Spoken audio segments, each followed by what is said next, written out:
need Allah with our hearts all over the world tonight. So there's hearts all over the world tonight. What can I do? I need Allah with our hearts all over the world tonight. So there's hearts all over the world tonight. Wish I was smarter when I was younger. Found something better, made me a winner, and I'm so glad to be yours. It's my life that you own, and I start my journey. Hari ini kita mulakan majlis kita dengan solat Al-Fatihah.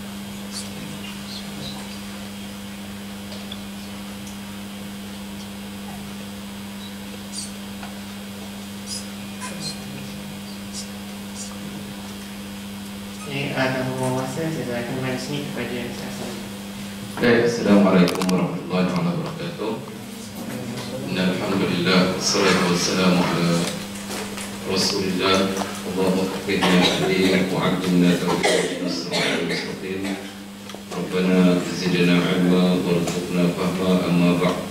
Yang saya kasihi teman-teman pensyarah dan yang kita muliakan seluruh mahasiswa dan mahasiswi, bersyukur kita kepada Allah SWT selepas kita terpisah dalam beberapa minggu sejak daripada kami perjalanan umrah, dan sepatutnya pada pertemuan yang lalu saya juga tidak dapat hadir, dan alhamdulillah Allah SWT mentakdirkan hari ini kita bertemu.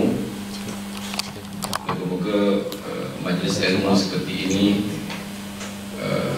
menjadikan kita sentiasa terikat dengan Al-Quran, dan apabila kita terikat dengan Al-Quran, kita terikat dengan kalamullah, bicara dan perkataan Allah. Dan suatu yang unik apabila kita berinteraksi dengan Al-Quran, ia menyebabkan kekuatan kerohanian kita bertambah. Tapi tidak setakat itu juga, ia menyebabkan kekuatan minda kita juga bertambah. Kerana Al-Quran ini bukan hanya menekankan aspek kerohanian, walhal setiap hurufnya itu memberi kekuatan kerohanian kepada kita.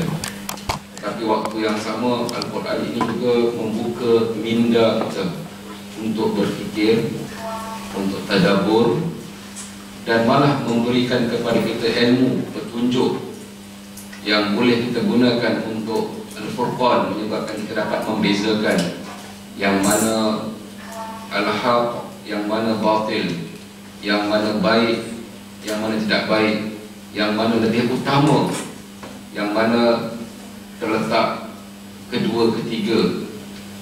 Ia semua adalah merupakan satu kehebatan, dan bagi mereka yang mengkaji dari sudut ilmu linguistik, sautiah dalam bahasa Arab, ia juga adalah merupakan, kalau kita berinteraksi dengan Al-Quran, menyebabkan rongga-rongga anggota yang berada di bahagian muka kita ini akan bergerak. Dengan kita menebalkan pada ketika menyebut roh, tebalkan roh, kita nipiskan ri, dia akan menyebabkan seluruh otot-otot pada wajah kita bersenam. Bila kita menyebutkan huruf-huruf latawiyah, huruf latawiyah ada 3 kan? Apa dia huruf latawiyah? Huruf yang apabila kita sebutkan tu, kita kena jentikkan sedikit lidah di bahagian gigi depan dalam. Contohnya apa? Huruf ta, huruf zal, dan huruf dha. Contohnya minal zalimin, dha kita kena jentikkan zalimin. Salatah dalam bahasa Arab talaja, kita kena jentikkan. Ini contoh-contoh yang saya katakan bahawa ya, tadabbur, berinteraksi dengan Al-Quran ini memberi kekuatan kerohanian, memberi kekuatan latihan minda, memberi tambahan-tambahan yang kita katakan dari sudut ilmu linguistiknya, segala-galanya terlalu hebat pada Al-Quran. Dan sebab itu kelas tafsir ini kita cuba memanfaatkannya daripada sudut-sudut yang pelbagai. Moga-moga memberi kekuatan kepada kita semua.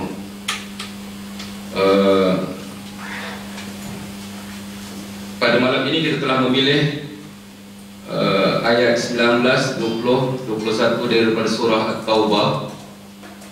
Saya memilih ayat ini kerana, terutama khususnya bahagian ini, kerana ayat ini dimulakan dengan soalan. Apabila ia dimulakan dengan soalan, seolah-olah Allah SWT mengajak kita untuk berfikir. Kita membaca ayat la ikraha fid din, tidak ada paksaan dalam agama. Qad tabayyana ar-rusydu minal ghayy, telah jelas antara ar-rusyd, tunjuk itu dengan al-ghayy, jelas.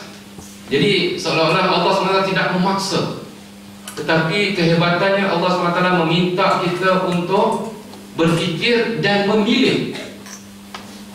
Berfikir dan memilih. Dan apabila kita memilih, maka kita kena bertanggungjawab untuk menanggung risiko yang kita pilih. Dan inilah keindahan dalam Allah SWT menciptakan makhluk yang bernama manusia dan jin ini, ialah supaya mereka diberi pilihan untuk memilih. Dan sebelum mereka memilih, mereka diberi peluang untuk berfikir.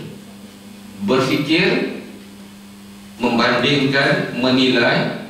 Kemudiannya diberi kebebasan untuk memilih. Dan kemudian memilih itu mesti bersedia untuk menanggung risikonya. Jadi banyak tempat dalam Al-Quran mengajak kita berfikir. Dan pada waktu yang sama, apabila kita nak bercakap, apabila kita nak menerangkan, apabila kita nak memberitahu juga, kita juga diminta untuk berfikir. Khatibun nas, dalam satu hadis, khatibun nas ala qadri uqulihim. Bicaralah, bercakaplah dengan manusia mengikut kadar kemampuan standard dia berfikir. Kalau kita berikan sesuatu yang tinggi, walaupun sangat baik yang tinggi itu, dia tak faham, maka kadang-kadang kita boleh menyebabkan dia jadi kufur. Sebab Allah SWT menegur para sahabat, Allah SWT menegur Nabi untuk diberitahukan kepada para sahabat, beritahu pada sahabat-sahabat kamu, jangan bercakap sesuatu yang orang tak faham, dan dengan dia tak faham itu menyebabkan dia makin jauh, menyebabkan dia jadi kufur pada agama Allah SWT, kerana akal dia belum mampu untuk berfikir tentang itu. Kita bercakap dengan sekumpulan manusia yang masih belum menerima akidah, kemudian belum menerima akhlak yang mulia. Tiba-tiba kita terus bercakap pada dia, dalam Islam siapa mencuri, potong tangan. Dia tak boleh tergambar, dan dia akan merasa bahawa potong tangan itu satu benda yang zalim. Sebab perbuatan mencuri di kalangan mereka adalah perkara biasa. Belum sampai lagi memahami tentang akhlak, memahami tentang budaya hidup, dan apatah lagi tentang iman Islam yang menyebabkan seseorang itu memilih untuk menyerahkan diri pada Allah Subhanahu Wa Taala. Belum sedia untuk itu. Sebab itu menggunakan akal adalah satu perkara yang sangat penting. Apabila kita berbual dengan orang, kita berbual dengan ibu bapa kita, berbual dengan adik-adik kita, berbual dengan sesiapa sahaja, sila fahami apakah risiko daripada apa yang kita cakap itu, dan kadang-kadang dia boleh memudaratkan kita. Baik, dalam ayat yang ke-19 surah At-Taubah ini, ulama-ulama tafsir mempunyai beberapa pandangan terhadap asbab nuzul, sebab diturunkan ayat ini. Kita pergi perlahan-lahan. Biasanya ayat seperti ini dinasihatkan dalam surah Taubah. Maka surah Taubah tidak ada permulaan Bismillahirrahmanirrahim. Dan apabila kita ambil ayat yang di tengah pun juga ramai di kalangan para ulama berpandangan juga tidak dimulakan dengan Bismillahirrahmanirrahim. Aja'altum siqayatal haji wa imaratal masjidil haram. Adakah kamu sifatkan ataupun kamu hanya perbuatan memberi minum, siqayah, memberi minum jemaah haji, wa imaratal masjidil haram, dan memakmurkan masjidil haram itu, kaman amana billahi wal yaumil akhir, sama ataupun sebagaimana dengan orang-orang yang beriman pada Allah, beriman pada hari akhirat, dan wajahada fi sabilillah, dan berjuang pada jalan Allah. Dan langsung sebut la yastawun, tak sama indallah. Baik, mula-mula kita kena fahami bahawa pemimpin Quraisy merasakan bahawa mereka telah melakukan suatu perbuatan yang baik, yang ketika itu dirasakan tak ada orang yang lain lebih baik daripada mereka. Kerana bagi penduduk semenanjung tanah Arab, mereka merasakan Kaabah itu sebab kerana mereka adalah sebahagian daripada peninggalan agama Nabi Ibrahim alaihissalam. Mereka merasakan bahawa pemusatan ibadah, iaitu setiap tahun mereka kena pergi untuk menaikkan haji seperti hari ini, dan haji itu adalah merupakan satu benda yang besar, betul. Dan juga Kaabah itu adalah peninggalan agama Nabi Ibrahim, dan sesiapa yang menjaga Kaabah itu adalah merupakan satu perbuatan yang sangat mulia pada ketika itu. Dan bukan hanya menjaga Kaabah, menukar kelambu Kaabah, apabila Kaabah roboh mereka lah yang menjaga dan sebagainya. Malah tetamu-tetamu yang datang buat haji, memberi makan dan minum, ini terkenal dengan karamah, pemurahnya orang-orang Mekah.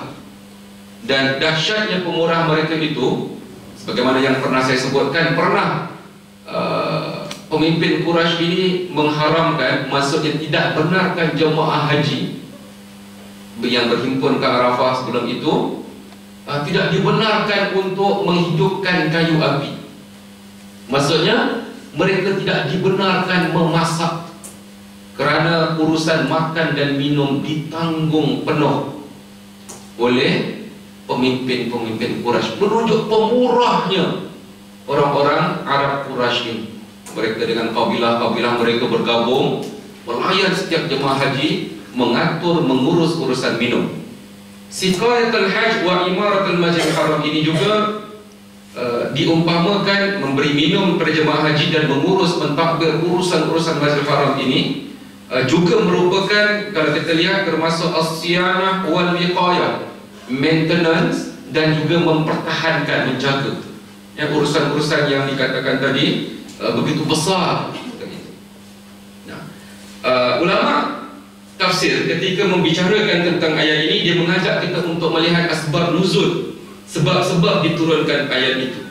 Dan sekumpulan daripada ulama-ulama tafsir itu mengatakan bahawa ayat ini, aja'altum, adakah kamu menganggap bagi minum jemaah haji dan memakmurkan Masjidil Haram ini, aja'altum, kamu itu, apakah kamu mengumpamakan, menyamakan, kamu itu, adakah ayat ini Allah SWT sedang bertanya kepada orang-orang beriman, orang-orang Islam, ataupun ayat ini ditujukan kepada orang-orang bukan Islam, pemimpin Quraisy?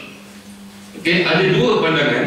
Pandangan yang mengatakan, yang pertama, khitab ini, maknanya bicara ini ditujukan kepada orang-orang Islam, sebagaimana dikeluarkan oleh Imam Muslim dalam sahihnya, Abu Dawud dan juga beberapa sumber-sumber seperti Ibn Hibban dan sebagainya, ulama tafsir lain mengatakan bahawa beberapa orang sahabat seperti Nu'man Ibn Bashir ketika diduduk menunggu Rasulullah SAW untuk datang, ketika nak masuk waktu solat, menunggu kedatangan Rasulullah, mereka duduk dekat mimbar dekat saja dengan rumah Rasulullah SAW.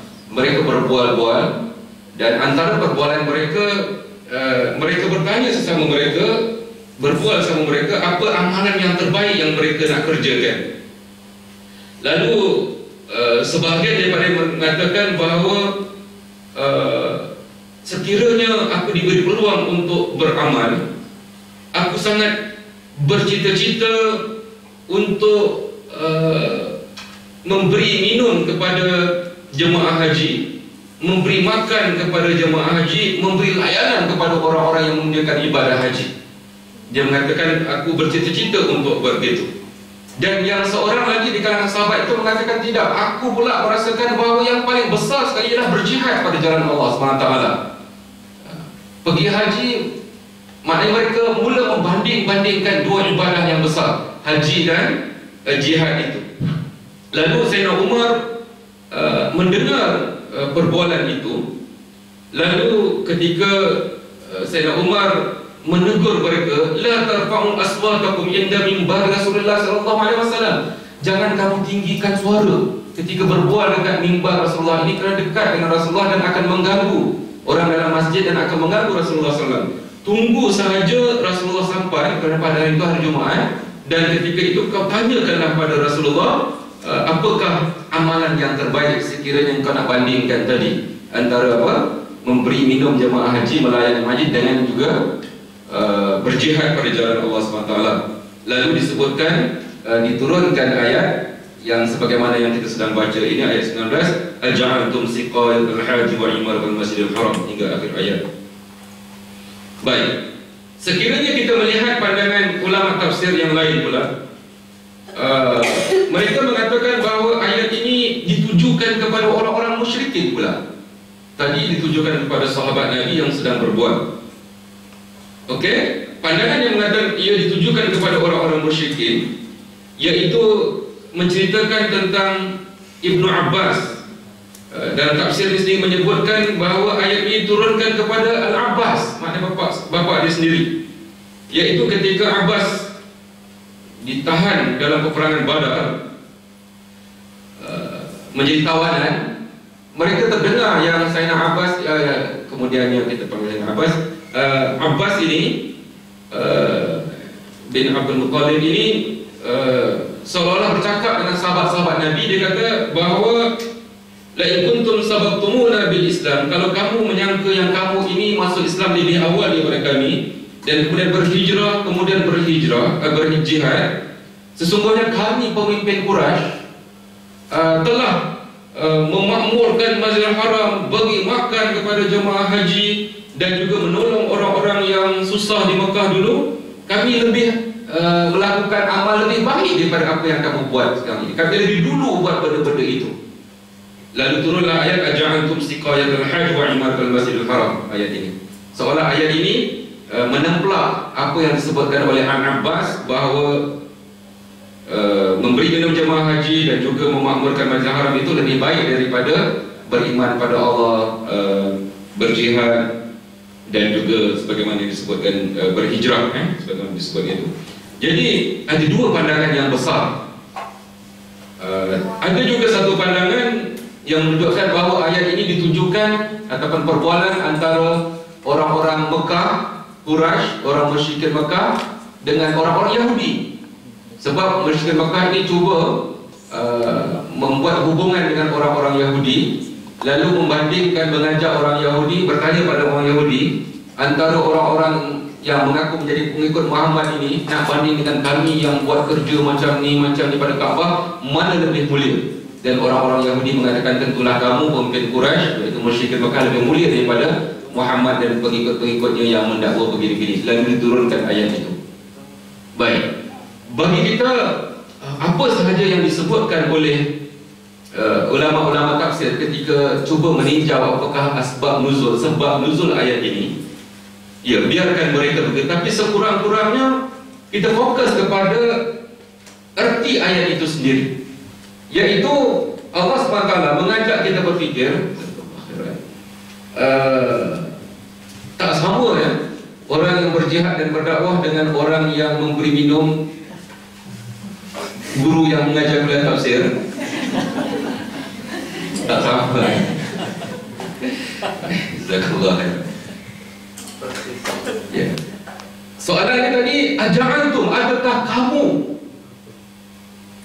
menyamakan siqayatul hajj wa imaratul masjidil haram ini? Itu yang saya katakan tadi, bahawa Allah SWT sebelum memberikan arahannya, dia mengajak supaya berfikir. Sebelum memberikan keputusan, dia ngajak supaya berfikir. Adakah kamu samakan? Jadi apabila kita melihat dan membandingkan siqayatul hajj, memberi minum jemaah haji dan Masjidil Haram ini, bandingkan dengan sekelompok orang yang beriman pada Allah Subhanahu wa taala. Okey, beriman saja tidak cukup. Kemudian beriman pada Allah saja tidak cukup, beriman pada hari akhirat. dan berjihad pada jalan Allah SWT. Sebab di kalangan para sahabat ketika di Mekah, ada di kalangan mereka yang beriman pada Allah SWT, beriman pada Rasul, beriman pada hari akhirat. Tapi bila turunnya peristiwa Isra dan Mi'raj, mereka mula meninggalkan Nabi SAW.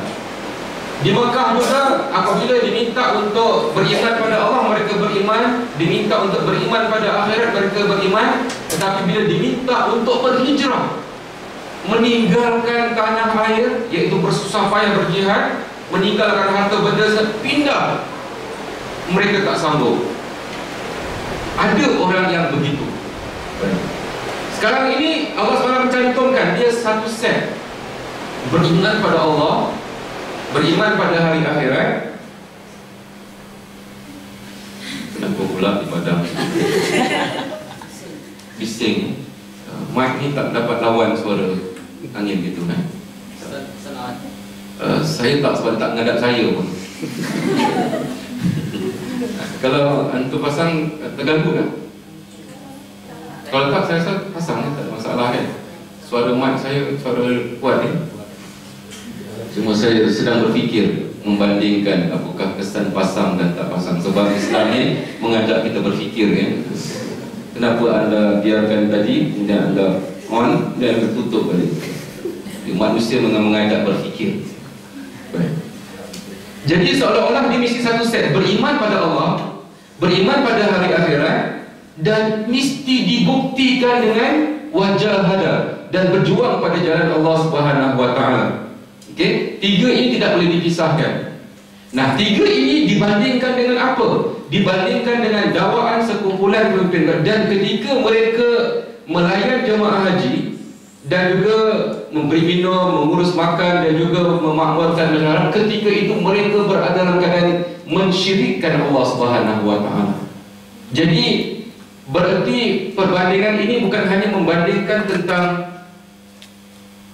serve jemaah haji dan mengurus majalah haram, tetapi membandingkan dengan orang yang musyrik, dengan membandingkan dengan orang yang beriman pada Allah yang dan berjihad.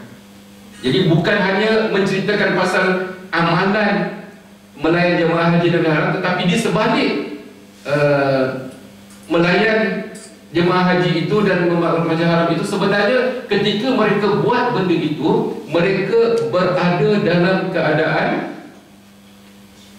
musyrik. Dari segi bahasa pun, kalau anda boleh berfikir, dia menggunakan nama terbitan Siqayatul Hajj, iaitu pemberian minum. Dia tak kata menggunakan verb ataupun dalam bahasa jumlah fi'liyah. Digunakan nama terbitan pemberian minum kepada jemaah haji dengan kaman amanah. Dia bandingkan pula dengan verb orang yang beriman. Jadi bagi siapa yang belajar bahasa Arab, bawah dia akan lihat, biasanya dalam bahasa Arab kalau kita membandingkan dengan orang yang menggunakan perbuatan memberi minum kepada mereka dan beriman, tetapi dia tidak sebut memberi minum, tapi disebut apa? Pemberian minum. Maknanya dia membanding dua benda. Dan ini akan menyebabkan orang-orang yang mengkaji bahasa akan tertanya, kenapa yang ini isim, yang ini fa'il? Rupa-rupa yang ini isim kerana ketika mereka bagi minum itu ada sebaliknya, iaitu mereka masih dalam keadaan musyrik. Berarti Allah SWT mengajak kita supaya banding, sama ke orang musyrik dengan orang yang beriman, walaupun orang musyrik itu buat benda yang baik. Sayyid Hawa rahimahullah dalam kitabnya, dia mengambil pandangan-pandangan ulama-ulama yang banyak. Akhirnya dia mengatakan bahawa sebenarnya di sana ada kebaikan hasanat, di sini ada keburukan. Allah Subhanahu wa taala telah meletakkan keburukan itu ada size-nya, dan meletakkan keburukan itu ada size dan kebaikan ada size-nya. Dan kemudian dia mengajak kita untuk sentiasa membandingkan. Mari kita lihat, Sayyid Hawa bagi contoh.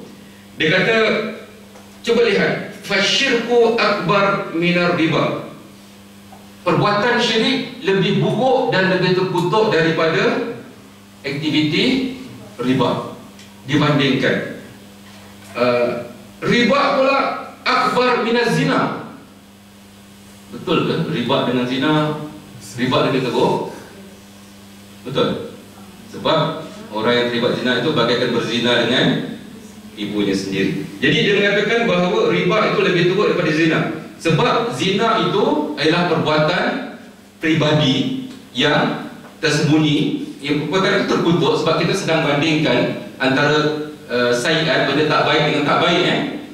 Jangan pula anda bila saya sebut boleh dah berzina sebab riba lebih teruk. Jangan cakap macam tu pula. Itu salah berfikir dipanggil. Kita sedang membandingkan dua benda yang tak senonoh. Jadi bila bandingkan dua tak senonoh, dia mengatakan riba lebih besar buruknya daripada zina. Kenapa? Sebab zina itu memang terkutuk, tapi dia melibatkan pribadi, orang tu sembunyi buat benda tak senonoh, memang berdosa terkutuk, tapi melibatkan dua individu dan dua keturunan. Tetapi riba ini melibatkan orang ramai dan sistem. Maksudnya berganda dan sebagainya, dan dia merosakkan lebih besar masyarakat itu. Kedua-duanya tak senonoh, tapi seolah-olah kalau kita nak bandingkan, dan memang kita akan bandingkan banyak benda, begitu juga at-tauhid a'zam min as-salah. Mentauhidkan Allah itu lebih utama, lebih penting daripada mendirikan solat. Bukan kita kata solat tak penting, tapi saiz yang saya katakan. Dua benda yang jihad afdal minal mujawad. Berjihad itu lebih baik daripada mengurus Masjidil Haram dan seumpamanya. Jadi Syed Hawa rahimahullah membawa perbandingan, kerana ramai di kalangan kita nanti bila kita tidak belajar bagaimana cara nak membandingkan itu, akhirnya nanti kita akan dapati ada orang membatalkan ataupun tidak melaksanakan faraid kerana sibuk dengan nawafil, dengan benda-benda sunat. Semayanglah qiyamul lail, tahajud sampai 40 rakaat malam tu, tapi tak semayang subuh hari itu yang sama. Membandingkan tadi, sebab kata saya kata saiz. Bukan pula kita katakan jangan tak payah qiyamul lail, utamakan yang fardu. Betul. Tetapi kita nak menunjukkan bagaimana meletakkan keutamaan. Dan begitu juga dengan perkara-perkara yang lain. Allah SWT mengajak, dan kali ini perbandingan yang tadi kita katakan khusus antara siqayatul hajj wa imaral Masjidil Haram tadi dengan beriman pada Allah, beriman pada hari akhirat, dan berjuang pada jalan Allah Subhanahu wa taala. Ini yang saya katakan cukup menarik apabila dibawa oleh Syed Hawa dalam kita melihat ayat yang simple ini. Baik, kesan pada hari ini bila kita memahami ayat ini. Sebab itu apabila kita melihat ada orang terlalu memfokuskan perkara-perkara yang dikatakan dia telah buat begini sebab masyarakat Melayu khususnya, yang lebih membesarkan majlis-majlis yang saya tak kata salah, tetapi tidak dapat nak membandingkan keutamaan. Contohnya bila ada orang meninggal buat tahlil. Buat tahlil bagi saya benda khilaf. Tetapi kalau anda jadi pemimpin masyarakat, anda menghadapi dua pertembungan.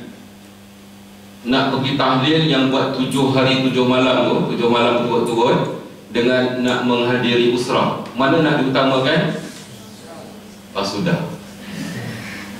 Saya tak nak ini supaya anda berfikir dulu. Memang kita akan mengatakan usrah lebih penting, tetapi anda meninggalkan masyarakat kat rumah anda besok bila anda tu, apa pula kesannya? Sebab tu anda kena faham gunakan trik itu. Bila anda tak boleh datang hadir tahlil, sekurang-kurangnya sebelum majlis tahlil anda pergi rumah dia dulu kan. Jadi seolah dia tahu, anda beritahu anda ada sibuk, sekurang-kurangnya anda beli kuih sikit, hadiah, nah pergilah makan jemaah yang datang malam, bikin salam semua. Saya tak datang, beritahulah kuih ni saya yang supply, saya yang sponsor, saya pergi usrah. Kan nampak tak kita meletakkan dua, jangan tinggalkan terus. Dan inilah kita katakan bila kita hidup dengan masyarakat, kita kena lihat. Dan ada orang, dia terlalu sibuk dengan kerja-kerja kebajikan. Saya tak katakan kerja kebajikan itu salah, tapi dia tidak terlibat dalam kerja mengubah alam. Juga rugi, sebab kita merupakan ejen-ejen perubahan dalam ummah ini. Kita nak melakukan perubahan, kita nak melaksanakan amar ma'ruf dan nahi munkar. Kita nak banyak benda yang kita kena buat dalam Islam ini. Tetapi kalau kita terlalu sibuk dengan urusan yang maksud saya urusan-urusan yang kita rasa inilah yang paling hebat, dan kita meninggalkan yang lain, kita akan kerugian. Tetapi pada waktu yang sama kita mengajak pula kalau itulah orang lain, maksud saya, kalau itulah yang terbaik untuk dia, lebih baik dia buat benda-benda yang seperti itu daripada dia tidak beramal langsung. Tapi bagi kita berbeza. Sebab tu setiap orang ada penekanan-penekanannya, dan apabila kita meletakkan penekanan itu, maka inilah keindahan dan kebijaksanaan yang perlu diputuskan. Kita ada adik contohnya, kita nak ajak adik kita terus ikut usrah atau nak ajak dia semayang dulu? Tentu kita akan ajak dia sembahyang dulu. Tetapi bila dia dah mula semayang, katakan dia sibuk nak jaga masjid saja, dan kemudian tentulah kita nak ajak menjaga duduk kat masjid saja ataupun usrah, mana lagi kita nak ajak? Ketika itu kita akan pertingkatkan dia lagi. Inilah yang kita katakan kebijaksanaan kita.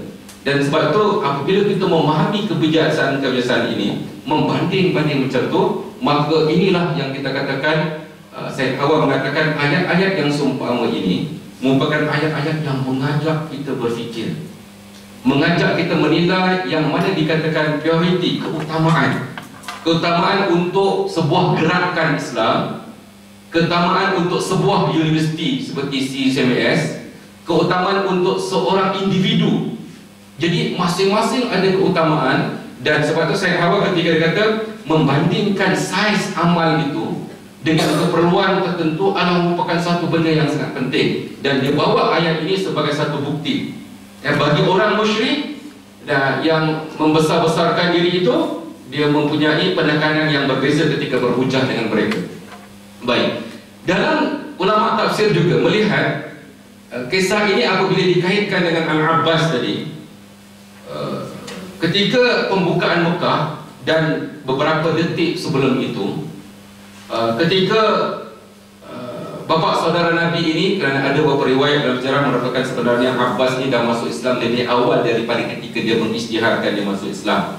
Itu satu perbahasan yang lain. Tapi nak menunjukkan bahawa ketika membicarakan ayat ini, so Abbas ini bertanya kepada saudara, adakah seolah-olah engkau minta, orang-orang Islam minta supaya kami tinggalkan mengurus Masjidil Haram dan tinggalkan jemaah haji, biarkan mereka urus makan mereka, tak payah buat lagi, seolah itu yang kamu nak. Tapi Rasulullah SAW telah memberikan isyarat kepada Abbas, teruskan memberi minum jemaah haji, minum kat sini, beri makan dan minum jemaah haji, dan teruskan mengurus Masjidil Haram, kerana yang itu baik untuk engkau, teruskan. Jadi sekali lagi saya mengatakan, apabila Allah SWT membandingkan sikayat al-hajj dengan imadah Masjidil Haram ini, bukan hanya membandingkan antara perbuatan itu, tetapi membandingkan orang Arab, orang Quraisy ketika itu yang syirik kepada Allah dan nak bandingkan yang beriman. Tetapi dalam konteks sikayat al-hajj ini teruskan juga, tetapi pada waktu yang sama minta supaya mula beriman, mula bersama. Dan sebab itu hari ini apabila kita lihat dalam suasana di Malaysia ini, agak-agak bapa-bapa saudara kita yang kat kampung, dia pening kepala tak bila melihat orang membanding-bandingkan amal? Pening tak? Tengok di Malaysia, bangunan-bangunan shopping center pun macam masjid, katakan. Islamnya Malaysia ini sampai bangunan pun macam masjid. Itu syiar, dia kata kan. So kita pun akan cakap, adakah kita nak banding ajaran tu? Adakah kamu nak samakan membina bangunan-bangunan kubah macam masjid sama dengan orang yang bawa usrah dan juga nak banding macam tu lah. So maksud saya tadi, ya betul, amal-amal yang ada ini kadang-kadang mengelirukan. Sebab ya, kalau kita lihat, pemerintah juga yang membuat benda-benda yang baik, tapi pemerintah juga ada juga buat benda-benda yang tak baik. Maka ayat ini sangat penting untuk kita gunakan, membantu untuk menilai. Tetapi bila kita membantu, jangan terus tolak. Sebab apa yang dia buat itu kadang-kadang memang ada kebaikan, dan kita tidak perlu minta untuk meninggalkan. Ini yang kadang-kadang para pendakwah yang tak faham. Bila dia itu kata bandingkan antara ini, maka ketika itu berhentilah bagi makan minum jemaah haji, berhentilah mengurus Masjidil Haram. Tidak. Dia cuma ajak kita banding, dan bila kita banding, yang mana baik teruskan, terima ia sebagai suatu benda yang baik. Ini yang mengajar ummah supaya merasakan bahawa apa yang ada di sekeliling kita adalah untuk kebaikan ummah. Dan bila kita ajak untuk bandingkan, ialah demi untuk memastikan supaya kita masuk dalam arus yang betul. Tetapi benda-benda yang baik itu jangan dibuang, jangan ditolak, dan sebab itu hari ini ummah berada dalam keadaan kerugian kerana kita dilatih untuk berpegang kepada konsep seperti pepatah Melayu, kalau orang ni buat baik, kita terima. Kalau dia buat jahat, kita diam-diam. Kalau orang ini buat jahat, kita kutuk. Kalau dia buat baik, kita diam-diam. Faham tak faham ni? Kita ada A, kita ada B. Kita dah memihak pada A. Maka bila kita memihak pada A, semua A buat baik, kita akan apa? Terima dan puji. Semua A buat jahat, kita akan apa? Diam-diam. B ni kita tak setuju dengan dia. Semua B buat baik, kita diam-diam dan tak puji dan tak hargai. Bila B buat senonoh, kitalah yang akan mengheboh-hebohkan. Adil tak kita? Sebab itu kita mengatakan sebagai seorang yang terpelajar, yang terlibat dengan usrah dan dakwah ini, kita mengajar supaya kita menjadi mata. Jangan terus sided yang akan merugikan kita. Kita nak yang mana-mana baik yang ada kat sini, kita suburkan, kita puji, kita manfaatkan. Mana-mana yang baik yang di sini, kita apa? Ambil kesempatan, manfaatkan. Yang mana tak baik kat sini, kita cuba nasihatkan, tegur, jangan buat, jangan buat, jangan buat. Yang mana tak baik kat sini, kita juga tegur, jangan buat, jangan. Akhirnya kita menjadi pendakwah yang matang dan bijak. Betul, kita kena bandingkan, kita gunakan ayat-ayat macam ni untuk melihat yang mana batil, jahiliyah, yang mana hak, yang mana benar. Tetapi jadilah ummah yang matang, jadilah ummah yang besar melihat, dan akhirnya ia menguntungkan Islam. Dan inilah yang kita cita-citakan, yang mesti ada perbandingan-perbandingan seperti ini yang dibawa oleh Sayyid Hawa ketika melihat ayat-ayat seperti ini, mengajak kita berfikir, mengajak kita membandingkan, mengajak kita menilai. Betul, ayat ini akhirnya menolak orang-orang musyrikin, orang-orang yang tak betul.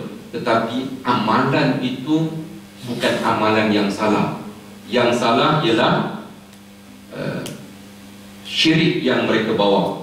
Dan jangan pula bila kita sebut macam ni, kita mengutuk orang yang bagi minum jemaah haji, kita mengutuk orang yang memakmurkan Masjidil Haram. Tidak begitu. Dan sebab itu bila Abbas bertanya kepada sahabat-sahabat Nabi dan disampaikan Nabi, adakah kamu minta aku tinggalkan jemaah haji ini, tinggalkan urusan jahat? Nabi kata tidak, teruskan, itu lebih baik untuk kamu dan sesuai dengan kamu. Tetapi jangan sekali-sekali kita cuba bandingkan, inilah yang terbaik daripada beriman pada Allah, lebih baik daripada beriman pada akhirat, dan lebih baik daripada berjihad pada jalan Allah Subhanahu wa ta'ala. Dan dengan ayat-ayat yang seumpama ini menyebabkan kita akan menjadi lebih matang. Alladzina amanu wa hajaru wa jahadu fi sabilillah. Orang-orang yang beriman, wa hajaru, dan berhijrah.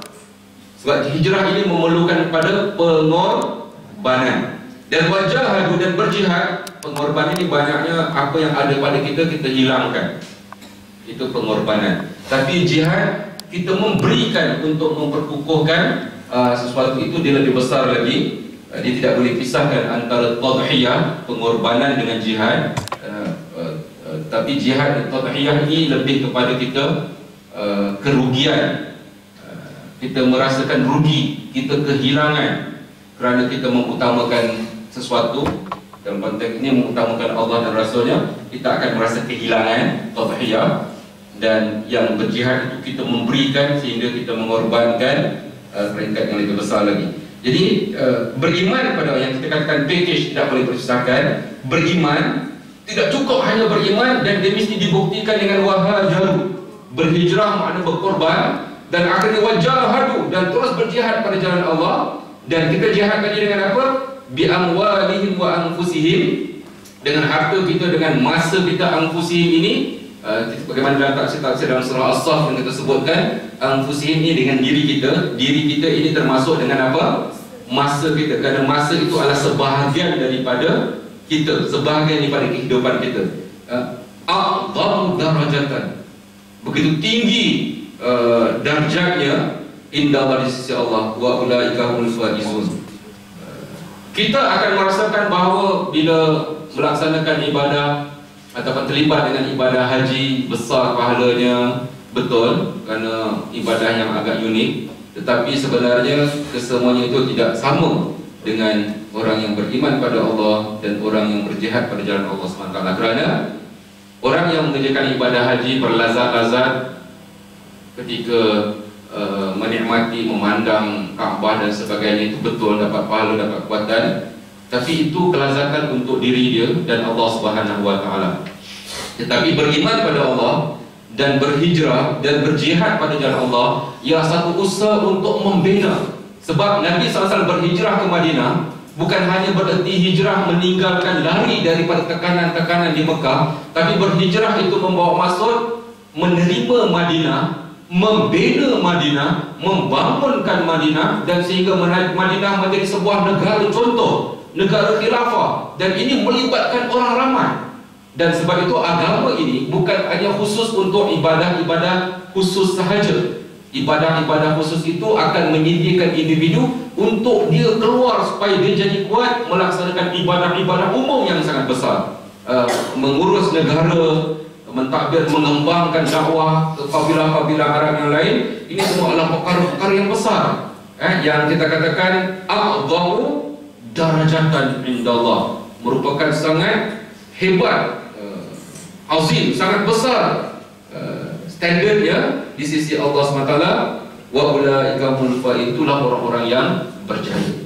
Orang yang berjaya, dia beriman pada Allah, dia terlibat dengan amal-amal yang besar yang kita katakan rangkaian yang berkaitan dengan iman ini, iaitu akhlaknya, dakwahnya, tarbiyahnya, dan sampai ke peringkat jihadnya, mengorbankan harta dan sebagainya, yang sangat besar di sisi Allah Subhanahu Wa Taala. Jadi saya kira itu dua ayat yang cukup menarik untuk mengajar kita bahawa agama Allah SWT ini agama yang sentiasa mengajak kita untuk membandingkan, dan apabila membandingkan berarti mengajak kita berfikir dan mengajak kita menilai, dan kemudiannya mengajak kita untuk membuat keputusan. Dan apabila kita membuat keputusan selepas kita memilih tadi, maka kita kena bertanggungjawab di atas keputusan ataupun pilihan kita, dan akhirnya yang menanti kita nanti ialah syurga dan neraka akhirnya. Wallahu a'lam. Saya buka kepada perbincangan, soalan dan tambahan. Silakan.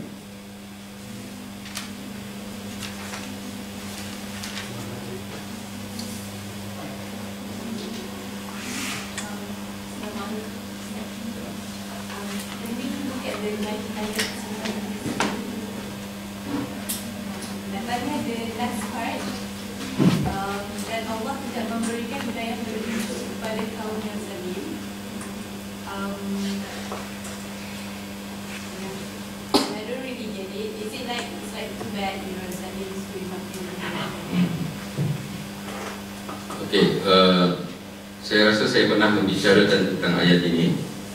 Wallahu la yahdil qaumadh dhalimin, dan Allah tidak memberi hidayah kepada orang-orang yang zalim.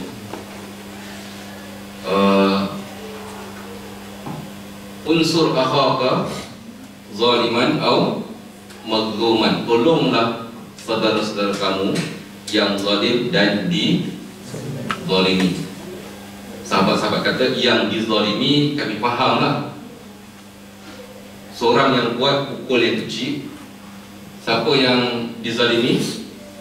Yang kecil. Tolong yang kecil itu kita fahamlah kan. Tapi yang zalim ni kenapa pula kita kena tolong dia? Dia dah lah pukul yang kecil, nak tolong apa lagi? So menolong orang yang zalim maksudnya apa? Membantu dia supaya dia tidak buat zalim. membantu dia supaya dia jangan kupon. Itu kira membantu orang yang zalim. Perkataan zalim kita jumpa dalam hadis itu.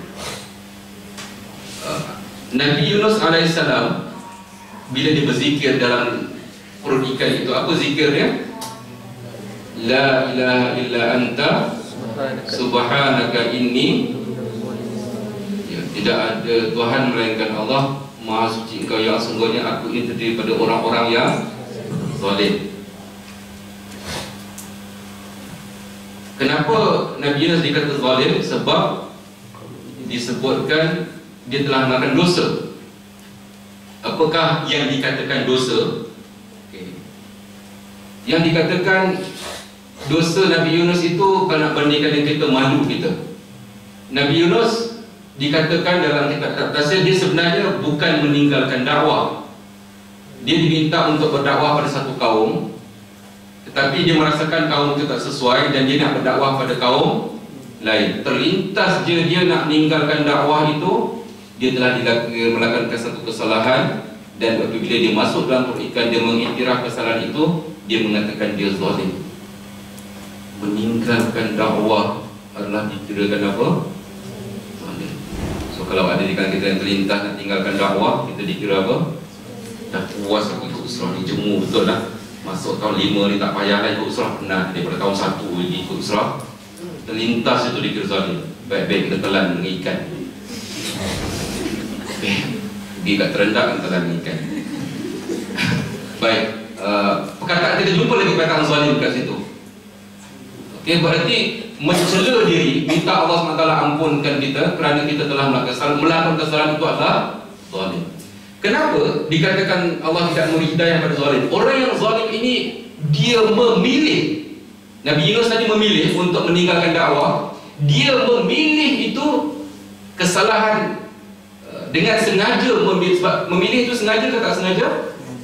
Memilih itu sengaja.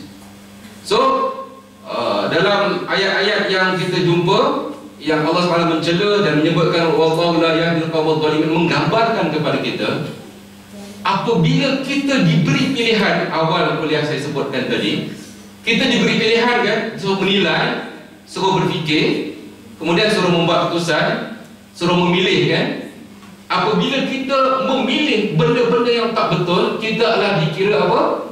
Zalim. Dan Allah tak akan bagi hidayah kepada orang yang sengaja memilih yang tak betul. Allah hanya bagi hidayah kepada orang yang memilih yang baik-baik. Sebab itu masuk syurga kan masuk neraka ini, saya selalu sebut dulu, pilihan kita ke takdir Allah SWT ke apa ya? Kita masuk syurga ke neraka ni, takdir Allah SWT ke pilihan kita? Wah, sudah. Hari itu kita dah bincang ya, panjang kita bincang dulu. Allah SWT telah menciptakan syurga dan neraka. Allah SWT telah tentukan apakah syarat-syarat amal-amal yang boleh kita masuk syurga, betul? Allah dah tentukan amal-amal yang boleh memasukkan kita ke neraka. Lalu Allah bagi kita pilihan. Pilih nak syurga ke nak neraka. Maksudnya apa? Pilih amal-amal yang membawa ke syurga, pilih amal-amal yang masuk ke neraka. Siapa yang pilih amal-amal masuk ke neraka, dia akan masuk ke Allah. Zalim tak masukkan dia ke neraka? Sebab apa tak zalim? Dia yang memilih untuk melayakkan diri dia ke, dan Allah masukkan orang ke syurga sebab amalan dia. Of course, perbincangan lain yang menentukan pilihan rahmat Allah kan akhirnya. Tetapi dia yang pilih untuk melayakkan dia ke syurga, lalu Allah lipat kalikan ganda dia untuk dia masuk syurga. Jadi dia masuk syurga atas pilihan dia ataupun atas takdir Allah? Pilihan dia, tetapi segalanya berada dalam takdir Allah Subhanahu. Allah SWT tahu ketika dia cipta kita, dia bagi kita kuasa memilih. Dia tahu kita akan pilih syurga ataupun pilih neraka. Itu ilmu Allah SWT. Kita baca setiap malam surah Al-Mulk, alladzi khalaqal mauta wal hayata liyabluwakum ayyukum ahsanu amala. Siapa yang akan sebaik-baik amalan? Allah dah tahu hari ini siapa di kalangan kita yang akan pilih sebaik-baik amalan. Lalu Allah SWT akan bagi hidayah kepada mereka yang memilih kebaikan, dan mereka yang memilih kejahatan Allah tak akan bagi hidayah. Kenapa dia tak pilih yang baik? Sebab tabiat agama ini ialah memilih, menilai, dan akhirnya menjadi furqan, membezakan. Jadi perkataan wallahu la yahdil qaumadh dhalimin, orang itu dianggap zalim kerana dia memilih untuk melayakkan diri dia masuk ke neraka, dan sebab tu Allah tak bagi hidayah kerana dia sengaja memilih. Allah SWT telah letakkan hidayah dalam dunia ini, dan dia taburkan hidayah bagi orang yang mencari hidayah, dia akan dapat hidayah itu. Bagi orang yang tidak mencari hidayah, dia tidak akan dapat hidayah. Dan sebab itu kita selalu sebutkan, saya selalu ulang-ulangkan, jiwa tercari cari. Kita semua dilatih menjadi pemuda yang tercari-cari. Nabi SAW sepanjang dia belasan tahun sampai umur 40 tahun, jiwanya jiwa apa?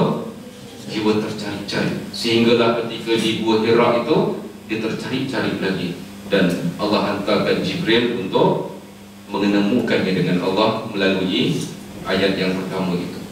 Kita semua kena tercari-cari daripada awal muda sampai kita mati. Dalam Fatihah kita baca ihdinas siratal mustaqim, jiwa tercari-cari. Orang yang tercari-cari itu akan mendapat hidayah. Sekali lagi kembali pada soalan tadi, saya jawab panjang. Wallahu la yahdil qaumadh dhalimin, Allah tak akan bagi hidayah kepada orang yang zalim. Kerana kenapa kita namakan dia zalim? Kerana dengan sengaja dia memilih untuk tidak bersama dengan kebenaran, dan sebab itu nama zalim, dan Allah tak akan bagi hidayah kepada dia.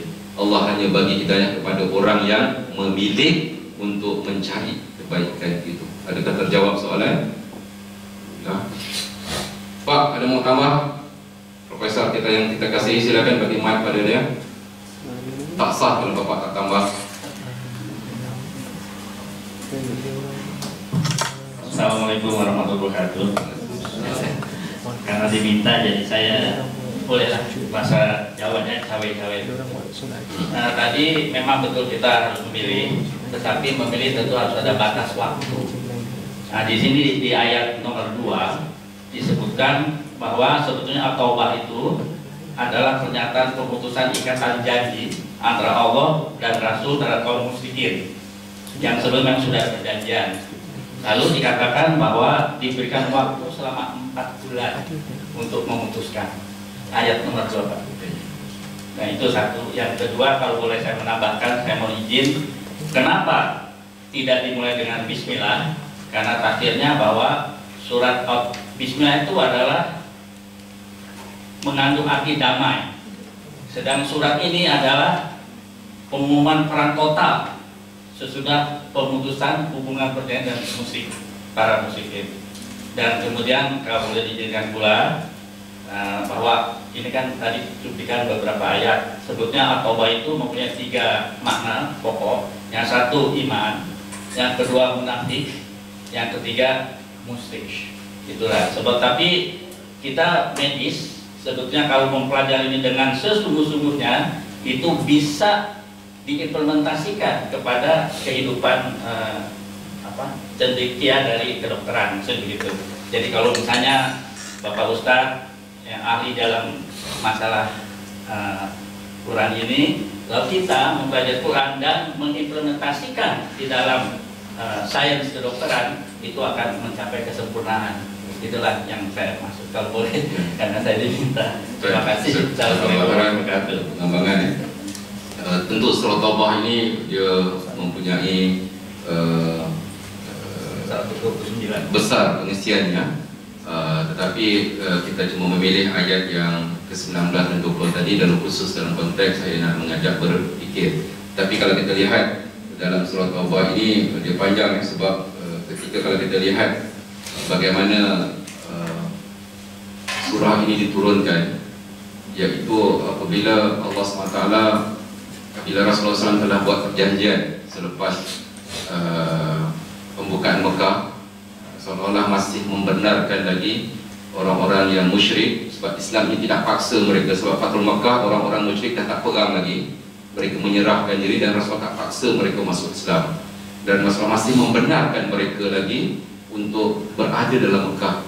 Dan bayangkan, Mekah telah ditakbir oleh Madinah, tetapi mereka masih lagi membawa amal-amal syirik mereka dan masih membawa wanita tidak berpakaian tawaf keliling Kaabah. Dan kalau hari ini saya percaya hujah ini digunakan oleh beberapa orang, beberapa kumpulan yang tertentu, bahawa menunjukkan bahawa Islam ini tidak boleh drastik. Di Mesir, menangnya gerakan Ikhwan Muslimin di Mesir, boleh terus tegakkan syariat. Malah mereka mengatakan bahawa kami belum bersedia untuk mengambil alih negara, walaupun revolusi telah memihak kepada rakyat. Dan walaupun dah menang dalam pilihan raya, mereka masih mengelak lagi untuk menegakkan syariat. Kenapa? Kerana penegakan syariat itu perlu berperingkat-peringkat. Dan sebab itu apabila Islam telah berjaya mengambil balik Mekah, Nabi tak terus robohkan ataupun halang orang-orang, tapi Nabi bagi proses tempoh yang tertentu. Dan sebab itu bila musim haji pada tahun selepas pembukaan Mekah, Nabi tak pergi haji. Sebab kalau Nabi pergi, orang akan perlekeh, sebab orang musyrik masih ada lagi. Tapi tahun berikutnya ayat ini diturunkan untuk memutuskan. Sebab apa? Orang-orang musyrik ini telah melanggar perjanjian yang telah dibuat ketika pembukaan Mekah itu. Dan sebab itu Allah turunkan ayat ini dan bagi mereka tempoh untuk 4 bulan seperti yang disebutkan tadi. Dan sebab itu ayat ini terlalu tegas dan terlalu karam. Dan sebab itu tidak ada, sebagaimana disebutkan, tidak ada Bismillahirrahmanirrahim. Panjang kisah ayat ini. Dan saya satu masa nanti bila saya dah habis beberapa ayat-ayat potongan, saya akan pergi masuk kepada tafsir surah. Dan mengambil tafsir surah ini, dia terpaksa lebih berfokus. Sebab saya percaya bila saya memilih tafsir mengikut surah, nanti kita akan lost. Sebab apa? Anda bukannya kuliah syariah yang akan duduk sampai habis. Anda akan datang touch and go saja dengan saya. Bila nak datang, tak datang. Jadi saya lebih suka poin-poin malam ini habis kat sini saja, tak bersambung pada akan datang. Kalau tak, nanti semuanya akan, sebab berbeza kalau saya mengajar di kuliah syariah, saya akan fokus kepada keseluruhan apakah konsep-konsep dengan surah Taubah, dan ia panjang sebagaimana yang Pak Ustaz sebutkan tadi. Jadi poin yang saya nak tekankan kat sini iaitu kita melihat petikan-petikan ayat ini untuk mengajar kita berfikir. Dan sebab itu bila kita berfikir, kita membuat decision, membuat keputusan, dan keputusan itu akan dipertanggungjawabkan oleh Allah SWT di akhirat nanti. Wallahu a'lam. Betul? Ya. Ini tentang soalan statement tentang Ustaz tadi, tentang kebaikan pada umum dengan kebaikan pada diri sendiri kan. Yang ini saya nak cakap tentang pengalaman saya baru-baru ni. Kami tentang orang yang dia tak masuk Islam. Kan ada satu ayat tu, Islam itu agung, tidak akan ia dibohongikan oleh orang agung, maka jadilah kamu orang agung. Dan bagi saya bertemu banyak orang yang agung, tapi dia yang bagi saya, kenapa bagi saya apa yang saya tak rasa soalan ni boleh dijawab dalam masa berapa minit. Tapi something yang mungkin untuk masa depan. Satu, apa definisi agung tu, dan kedua, macam mana nak mendekatkan diri untuk menjadi yang agung. Tentang pengalaman saya, sebab macam bersama Rasulullah dulu kan, orang banyak masuk Islam sebab Rasulullah ni baik dengan orang yang kafir semua tu kan. Dia bagi roti semua tu, walaupun tu musuh dia. Tapi yang pengalaman saya ni, baru ni saya pergi kenduri tahlil tu. Bukan kenduri tahlil pun, sebab ada orang baru meninggal. So kami pergi bilan jauh lah. Waktu kami pergi tu, yang teman saya tu dia houseman. So waktu teman tu dia skip dinner. Lepas tu dia yang drive, saya naik kereta dia. Dia skip dinner, lepas tu saya skip breakfast. Saya dia bawa 2 kotak, dia minum 1, saya minum 1. So bila sampai tu kan ada majlis simple untuk makan tu. Makan tu saya dengan adik saya tengok macam ayam tu sikit. So kita orang, walaupun kita orang tak breakfast sangat, kita tak lunch, so kita orang just ambil ayam tu, kita orang ambil 1/3, kita orang kongsi 2. Lepas tu yang macam kita orang macam benda tu dah bagus kan. Yang kawan saya yang semen ni, walaupun dia tak masuk Islam, dia tak semayang semua. Lepas tu bila saya tengok pinggan dia licin, saya tanya macam mana pergi tulang dia kan. Rupanya dia ambil kulit ayam. Walaupun dia tak dinner, dia tak breakfast dengan ni. Lepas tu bagi saya rational saya tak ambil tu, sebab keluarga yang pergi tu orang susah. So macam tengok ramai datang, so macam kita orang tak nak orang tu kena masak baru, ayah baru macam makan duit dia lah.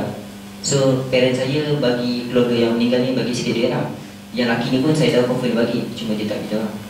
Bagi saya macam mana orang macam ni, dia bagi saya, pada pandangan saya dia lah orang yang go. Sebab macam tu, macam ni lah. Terima kasih. Moga-moga anda faham soalan itu. Mat dia tak ada ke? Mat, ada orang pasang timer ke? Ada bunyi dia. Baik. Bismillah. Ada boleh cek? Maksud saya akan saya faham. Saya mengharapkan orang lain faham. Baik, sebenarnya Islam ini satu agama yang indah. Setiap orang akan berbangga dengan setiap orang akan berbangga dengan nilai-nilai yang ada dalam Islam ini. Dia berbeza antara satu sama lain. Sebab itu apabila sahabat-sahabat Nabi bertanya pada Nabi SAW tentang apa yang terbaik dalam amalan ini, jawapan Nabi berbeza-beza pada satu tempat. Kalau masih ingat yang saya bandingkan tentang cuka itu kan, masih ingat lagi? Nikmat ta'am al-khal dan bi'sat ta'am al-khal. Sebaik-baik makanan adalah cuka, seburuk-buruk makanan adalah cuka. Para perawi hadis merasa kebingungan. Tengok hadis ini, satu martabatnya hampir sahih, yang satu pun hampir sahih. Nabi kata sebaik-baik makanan cuka, seburuk-buruk makanan cuka. Macam-macam lah mereka berpencak silat. Ada yang mengatakan barangkali untuk orang yang sakit tertentu sesuai makan cuka, bagi orang yang tak tertentu tak sesuai makan cuka. Mereka membahaskan macam-macam kan. Tapi alhamdulillah para perawi hadis mengkaji, akhirnya mendapati bahawa Nabi menyebut hadis itu di dua tempat yang berbeza. Satu, Nabi pergi rumah orang, sebab Nabi tabiat dia suka ziarah dan selalu dia beritahu nak ziarah orang. Jadi satu hari dia pergi, lepas masjid dia pergi ziarah orang yang paling, nak pergi ziarah rumah orang yang paling miskin sekali. So orang tu kata, ya Rasulullah jangan datang rumahku tak ada apa, aku malu. Rasulullah kata nak datang juga. So dalam keadaan berat dia terima Rasulullah dan sahabat-sahabat yang datang. Rasulullah datang bawa sahabat dia. Bila Rasulullah pergi, Rasulullah tanya, takkan rumah kau tak ada cuka? Seburuk-buruk rumah orang Arab ada cuka, macam kita lah asam garam itulah, kicap ke apa kan. So dikeluarkan cuka. Kemudian Rasulullah takkan rumah kau tak ada roti-roti yang dah kering, sebab roti bila kering jadi macam biskut, jadi ya, boleh dimakan. Rasulullah ambil biskut tu, ketuk-ketuk, cicah dekat cuka, Rasulullah makan. Dan Rasulullah kata, nikmat ta'am al-hal, sebaik-baik makanan adalah cuka. Sahabat yang tu masuk, suka dia kan. Ada sahabat yang lain tengok. Lepas tu bila sampai Rasulullah pergi rumah orang yang kaya, gilirannya pula sahabat tadi tu dia tahu hadis itu, lalu disediakan roti yang lembut, daging, buah-buahan, banyak makanan dihidang ketika Rasulullah pergi rumah dia. Dan disediakan semangkuk cuka. Rasulullah tanya, ni apa? Dia kata cuka. Rasulullah, bi'sat ta'am al-khal, seburuk-buruk makanan adalah cuka. Jadi apa yang kita faham kat sini? Bahawa indahnya Islam ini, Rasulullah juga mengambil kira orang yang dia pergi itu nak jaga hati. Okey? Sebab indahnya Islam itu. Dan ya, bukan berarti Rasulullah menipu dan bukan berarti dualisme. Inilah memang ada rahsianya itu yang kalau kita lihat. Nah, begitu juga dalam konteks yang tadi, kita tidak boleh bandingkan amalan. Sebab apa? Kita kena tengok suasana orang itu, kemampuan akal orang itu. Kadang-kadang orang itu melepaskan anjing yang tersepit pun dia dikira sebagai apa? Amalan yang mulia, sebab membantu binatang. Belas dan kasih daripada binatang. Kadang-kadang akhirat esok lebih mulia daripada orang yang ikut usrah tapi tak ikhlas. Apa dia? Orang yang ikut ikhlas tapi tak ikut usrah. Orang yang ikut usrah tapi tidak ikhlas. Hari-hari dia ikut, tiap minggu ikut usrah, tiap minggu dia mengeluh kan. Wah, licin, puasa pergi, kau tak pergi tu orang kata apa pula, ada kawan kata aku dapat paling tadah. Akhirnya dia pergi juga tiap hari kan. Maknanya yang kisah yang saya bawa masa simple, saya nak menunjukkan bahawa kita jangan menyangka amalan kita paling baik, hari-hari kita. Tetapi bagi mereka, itu kemampuan yang ada pada mereka, itu amalan yang terbaik untuk mereka. Tetapi amalan, kalau kita buat saja amalan itu, kita tidak dikira terbaik untuk kita. Sebab apa? Kita perlu meningkatkan amal kita lagi, meningkatkan amal kita lagi, tingkatkan amal kita. Dan kita hargai amal orang lain yang sesuai dengan kita. Kalau Abbas tadi sesuai untuk jaga Masjid Haram dan itu sesuai untuk dia, tak apa, teruskan. Tetapi untuk kita, bukan itu. Untuk kawan-kawan besok, bila anda dah grab besok melihat orang pergi umrah ulang 3 kali, 10 tahun 3 kali umrah itu sesuai untuk dia. Tapi untuk anda jangan, sebab anda tahu bahawa mengulangi umrah banyak kali bukan satu benda yang sunnah. Tapi untuk dia bagus, sebab dia kaya dan dia tak reti nak belanja duit untuk apa. Maka itulah yang terbaik untuk dia, amalan untuk dia. Tapi untuk kita tidak. Jangan pula kita hina orang pergi umrah. Pergi umrah banyak kali kan dapat pahala. Jangan pandai-pandai untuk jadi malaikat menghukum amal orang lain. So macam tadi kita katakan, orang tadi dia sanggup berjuang dan itulah yang mulia untuk dia. Orang yang berjihad untuk Palestin, orang yang berjihad untuk, itulah amalan yang terbaik. Dan kita hari-hari kena tingkatkan. Dan jangan perkecil amal orang lain. Tetapi jangan kita ikut orang yang lebih. Sebab benchmark kita tengok orang yang lebih tinggi. Jangan tengok orang yang lebih rendah. Kalau kita rendah, kalau ikut aku dengan dia, aku dah layak dah masuk syurga, cukuplah setakat ini. Tidak. Kita kena tengok orang yang lebih atas lagi, lebih atas lagi. Wallahu a'lam. Jam telah menunjukkan pukul 9 subuh. Maka saya punya prinsip kita, silakan bagaimana mic pada saya. Paksa doktor datang. Tak apa. Saya nak keluar banyak kursi lah. Padahal tu lagi banyak kursi. Jihad. Semoga kuat betul. Okay, Ustaz, saya cuma terpanggil untuk nak jawab sikit adik punya soalan. Adik apa? Cucu agaknya. Macam ni, bagi saya lah kan, kalaulah kawan tadi yang housemate tadi tu kan, dia ada kebaikan dalam diri dia tu. Kalau dia kata Muslim, mungkin dia 10 kali lagi baik. Mungkin lah kan. Tapi on our part tu kan, kita tak boleh nilai orang tu sebagai baik atau jahat, baik atau kurang baik daripada perbuatan dia pergi usrah ke tak ada usrah. Sebab Allah Subhanahu Wa Taala memberi setiap kita tu cara, apa orang kata, hidayah yang mungkin direct daripada Allah.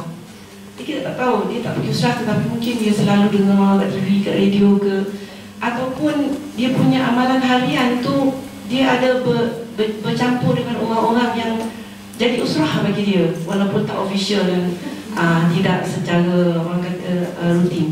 In fact kita yang pergi yang rutin ni, takut kita ni benda tu jadi so rutin dan apa yang kita buat tu dah tak tersentuh ke hati kita. Jadi maknanya bagi saya lah, masalahnya inside our hearts. Jadi bila kita tengok siapa sekalipun membuat kebaikan, bagi saya lah kita kena anggap Masya Allah, Subhanallah. Sebab setiap kebaikan itu adalah daripada perkara-perkara yang baik. Dan kita tak dapat nak nilai apa yang telah berlaku dalam jiwa dan hati dia. Kalau hari ini kita kata dia seorang yang baik dan masih belum Islam, tapi kita tak tahu, mungkin besok dia masuk Islam. Kita belum tentu lagi kan. Mana tahu kalau besok kita dah ubah fikiran. Wallahu a'lam. Betul kan? Tepat sekali kita mengatakan bahawa amal-amal orang lain juga baik. Tapi bagi kita boleh samakan amalan kita dengan mereka. Kita kena naik lagi. Simple saja kan. Macam seorang, dan sebab tu bila kita kata zikrul maut ini, ataupun tilawatul Quran wa zikrul maut, yang kita katakan indal quluba tasda', sesungguhnya hati dia berkarat. Cara nak kilatkan ialah dengan tilawatul Quran wa zikrul maut, baca Quran dengan ingat mati. Bagi orang yang baru, dia dengar satu ayat saja telah tersentuh. Bagi orang yang alim, dia tak cukup dengan satu ayat, dia perlukan satu juzuk setiap hari. Sebab apa? Iman kita makin meningkat. Orang yang tepi jalan, bila terdengar satu ayat dia tersentuh, dia punya kuat tu dia dapat hidayah. Yang saya katakan, Abdullah Mubarak, anak murid pencuri, mendengar ayat Quran dia dapat hidayah. Orang yang alim menafsirkan ayat Quran belum tentu lagi dia dapat hidayah. Sebab Sebab apa? Dia hari-hari dia kena satu juzuk, satu dos yang lebih besar lagi, baru dia boleh buat. Kalau dia baca satu hari satu muka surat, alamat tak lama lah dia. Tapi bagi orang yang baru, dia kena baca satu hari satu muka surat, dia bertambah lagi. Ini yang kita katakan amal ini berbeza-beza dengan orang lain. Joke yang saya buat pada malam penutup oleh Rasul kan, masih ingat joke tu? Pemandu bas dengan ustaz yang mengajar kita tafsir.